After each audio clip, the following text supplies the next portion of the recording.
Okay. Yeah, no, I think we're in alignment, or at least more alignment now as far as the ways to do it properly or not. But let's real quick, I want to just briefly now, because we've kind of spent a lot of time talking Yeah. about businesses, just briefly talk about strategies for each of the different whys. Okay. So for the first why of like why should they buy? Okay. What would you say is like the biggest, for that kind of an industry, or that a business that finds themselves of like people aren't maybe directly interested in their product, right? They don't like, there's not this instant demand. It's scrapbooks Right. and it's a dying trend, right? Or it's whatever, and it's just, Right. it's a new market and no one knows about Right. this opportunity. Right. So what we're really talking about is the known versus unknown need. Yes. And so if you have an unknown need, you have to educate. Okay. Now, education takes all kinds of forms. Most time when you think educate, we think class, we think speaking engagement, but it can be all kinds of things. It can be advertising that educates you about a need that you have, which we've seen a lot of that done recently with some of the drug companies are really good at that. If you look at their new drugs, Yeah. is they're trying to advertise to you that, hey, you don't have to have this problem, right? Yep. So they're educating you that you don't have that problem. There is a solution, and this is the solution. Right. So you're going to have to go through an educational process versus somebody who already has a need. Then you're looking at more something like Google AdWords, Google Search. People are looking for this, and if people are looking for it, then we just want them to find us. Right. And there's very different research for each of those subjects. So I think the big takeaway, I agree with you, is I think really about, are you finding a need, filling a need, or you need to create a need to fill a need? And if you need to create a need to fill a need, you understand that it's about educating your consumer to see the same perspectives that you see. Correct. And that's where your advertising needs to go around. You need to understand that's usually something that requires more of a time for people to come around to it than necessarily a barragement, right? Correct. As in, you don't necessarily need people to see your ad, all over the place, everywhere for forever. I mean, today. What you need is them to see your ad every now and then, consistently over a year, 2 years, 3 years process, Well, whatever that to just buying time hint, is, yes. at that, like, hey, this is something you need to consider. Um, yeah, and then if it's what if it's a find a need, fill a need? Or find a need, fill a need. Then the research is what is the psychographic that Okay, you want to appeal to, because what you want, if it's find but a need, what's the fill a need, strategy though? the strategy is to really identify the psychographic, I think, because what I mean by that is what we're talking about is we're going to find somebody who has this need, we're going to fulfill it, but we've got to use verbiage that they identify as a relief, as the solution, and we have to be able to describe the problem that they're experiencing in a way that they Right. can identify with it. I mean, I think that's an interesting perspective. I will say, I think it's more if you just got to promote it. Your business is the reality.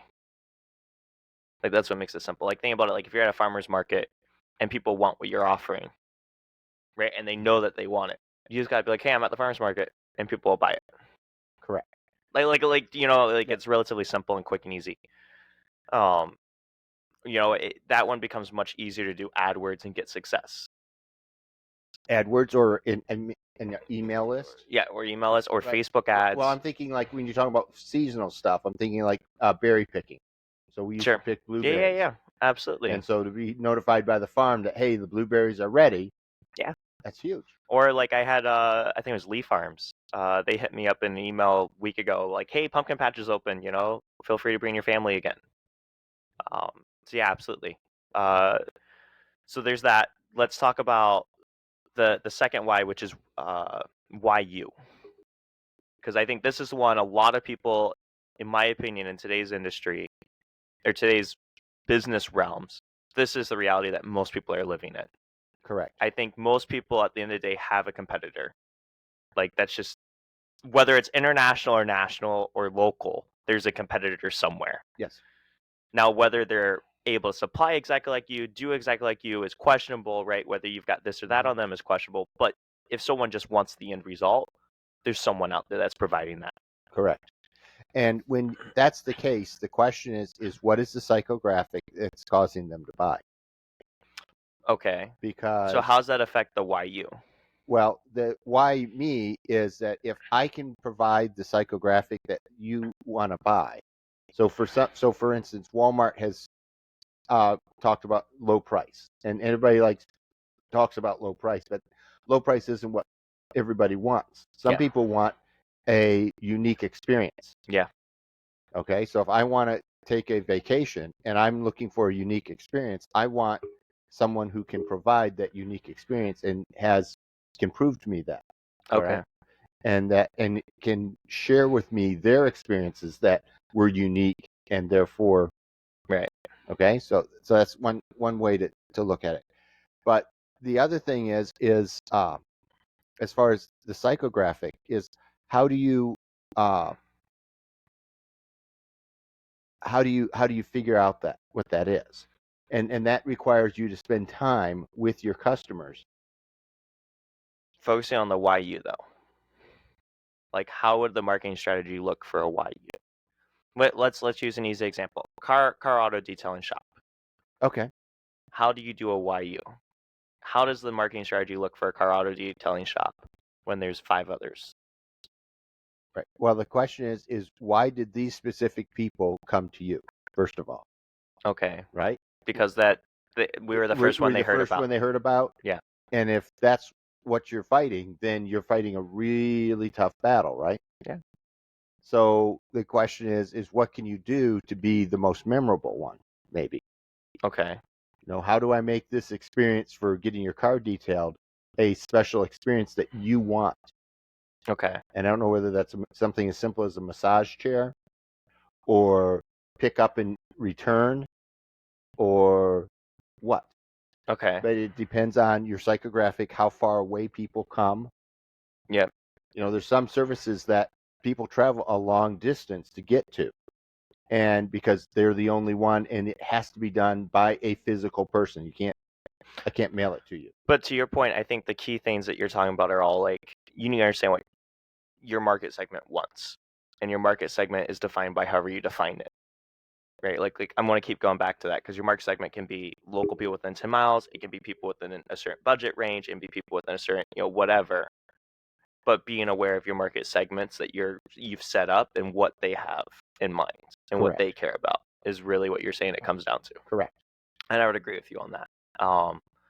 I think another big factor that helps out though is also just like branding and association. Yes. I've seen that work really well. I think of like financial planners or Mhm. realtors or mortgage people where they find a group of people that they get along with and they connect well with and they show up to regularly and they support and help and they just become the realtor of that group or the financial planner of that group. And that seems to be a really common way to really be able to help with the why you is to build a brand association. Yes. I am the business planner for this school's soccer team. Right. Right. For this whatever. Right. Or the realtor or whatever it is. Yeah. I feel like for YUs, associations are really powerful. And branding is really powerful. I've also seen I feel like in my experience, I think of the Nike versus everyone else kind of stuff, right? The Nike branding does more to benefit it than anything else. Mhm. And I think a lot of that branding is luck, right? Like I think of Well, the Jordan branding, right? The yeah. Jordan branding was a lot of luck. Yeah. But they've also made mistakes. Yeah, They, that's they've true. also made huge branding mistakes the same way. So, some of it is you're going to have to just take a chance Yeah, to some degree. I think you can take less of a chance by doing more research and really understanding who that person is right now. right. But I think right, but I mean, I think if you, I think what when I think of my own purchases, right? Companies like Coca-Cola or Nike or some of these other brands where they've done a really good job of ensuring that the brand is put as this they promote things that make you feel good about the brand or make you feel like I'm that. Hmm. when you wear the brand. I think those allow for a very successful when you're in a YU market, Yes.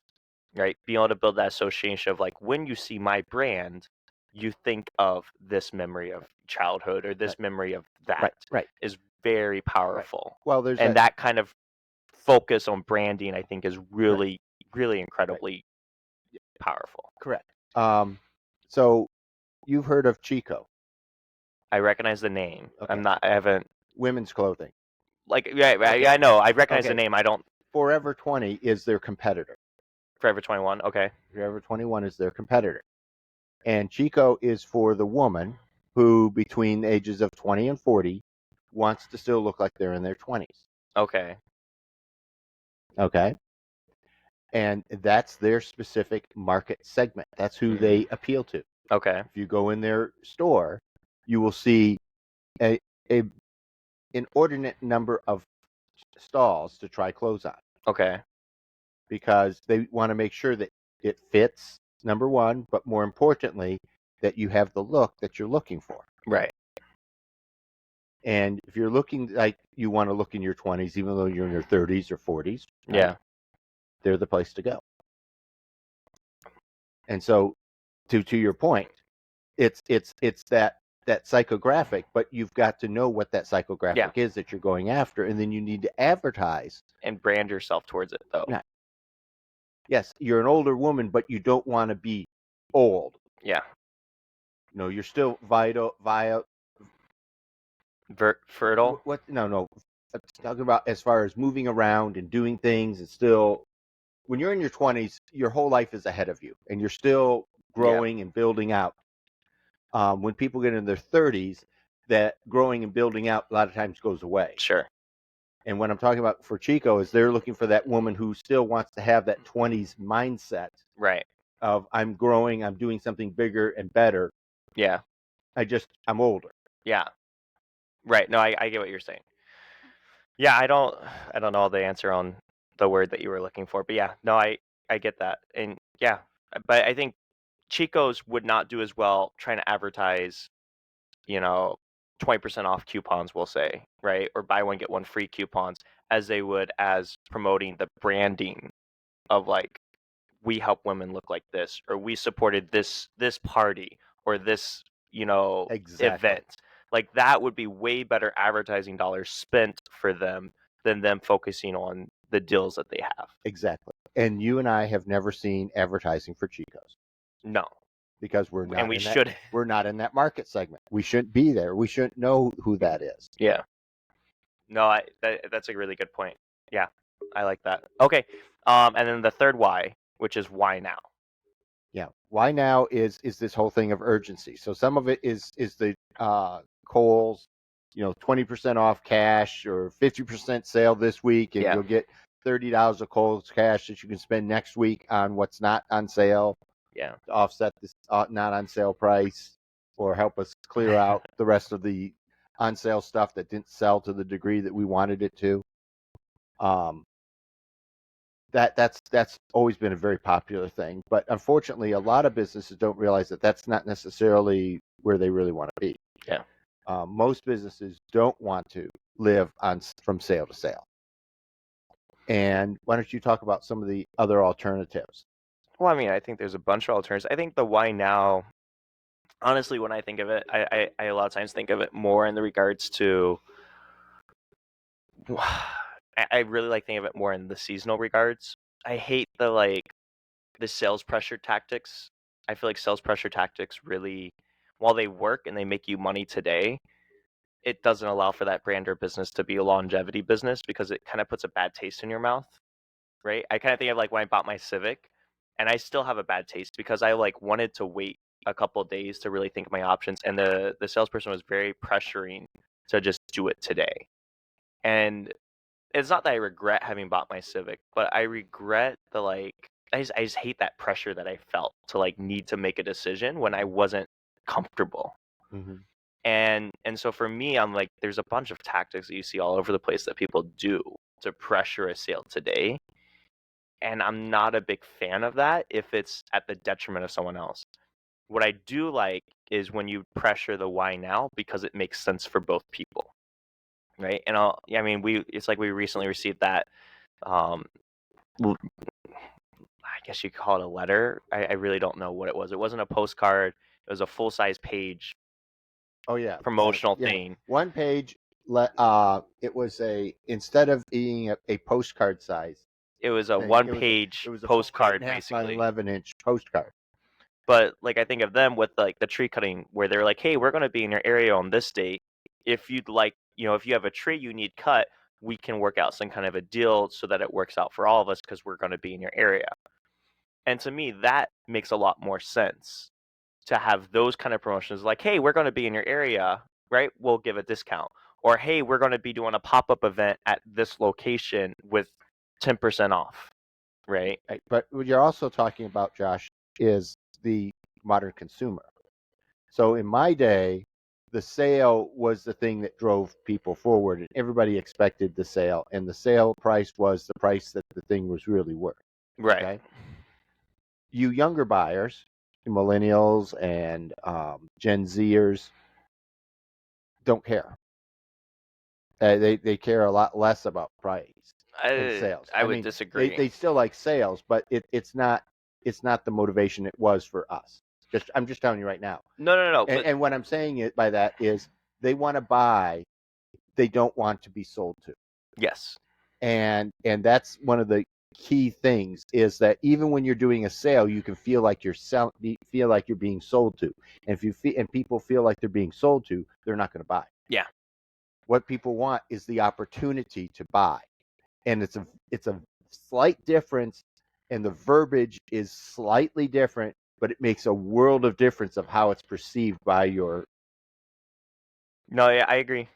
I would agree with that statement. I also think there's just a difference. I mean, and you got to understand, I think in general with with the why now, you have to understand in general what's the consumer. I mean, with all of these, right? Regardless of it, you got to understand the consumer buying psychographics and behaviors and opinions and beliefs and etc. Like there's the whole mindset behind the buyers that changes and has changed that affects so much of like all of these. But I think for the why now specifically, I think the biggest focus is really on how do you create a sense of urgency that makes sense. Right. Well, it doesn't make them feel like they're being sold to. Yes. So it's urgent. It's urgent that you do it now because the opportunity is going to go away, but it's not so salesy that they feel like they're being sold to. Yeah. No, I would agree with that. Yeah.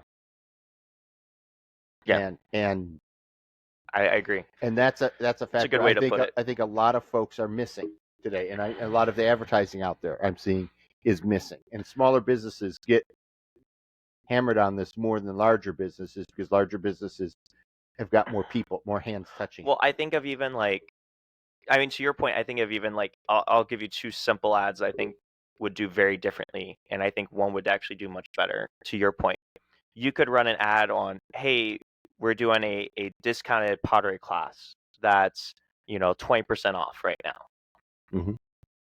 And for a lot of people, they're going to view that as okay, like you're either overpriced or, this or that. Like there's just negative kind of feelings towards that. Or you could say, hey, this weekend, um,